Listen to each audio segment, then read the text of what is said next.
Здравейте, приятели! Правя това видео след няколко запитвания, направени към мен от двойки диджеи, които ходят да работят заедно по събития, сватби, корпоративни събития, няма значение какво.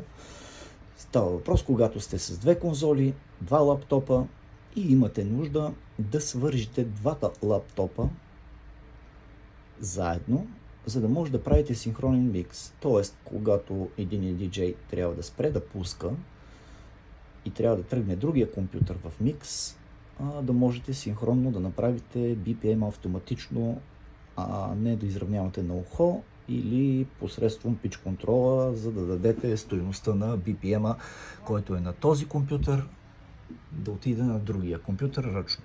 Това може да стане автоматично, което е страхотно удобство за всички двойки диджеи. Първото нещо, което трябва да знаете е, че трябва да логнете двата компютъра в една и съща Wi-Fi мрежа. Ако няма налична, направете си хотспот на телефона и включете двата лаптопа в тази мрежа. След това, най-важното нещо, което трябва да проверите, дали имате инсталиран Ableton Link.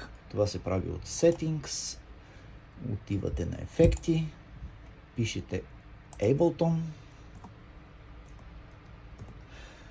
Ето го Ableton на ефекти и го инсталирате. Аз няма да го инсталирам, понеже вече го имам сложен. Това е всичко, което трябва да направите. Работи добре и с Mac и с Windows. Аз съм сложил един Mac и един Windows. Може да вързвате Mac с Mac, Windows с Windows, Windows с Mac.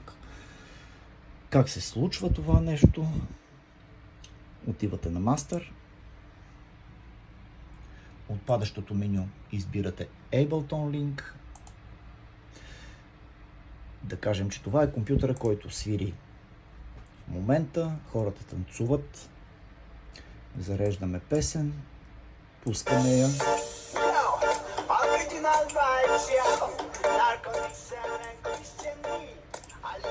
В момента този трак е с темпо 120.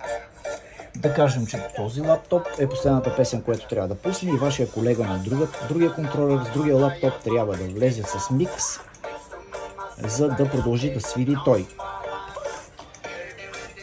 Ето го и другия лаптоп. Заредил съм някакъв трак, който е с BPM 128, виждате го. Двата лаптопа са вързани в мрежата. Тук темпото ни е 120. Тук е 128. В момента, в който чукна Ableton линка да е активен, гледайте какво става с темпото. Хоп!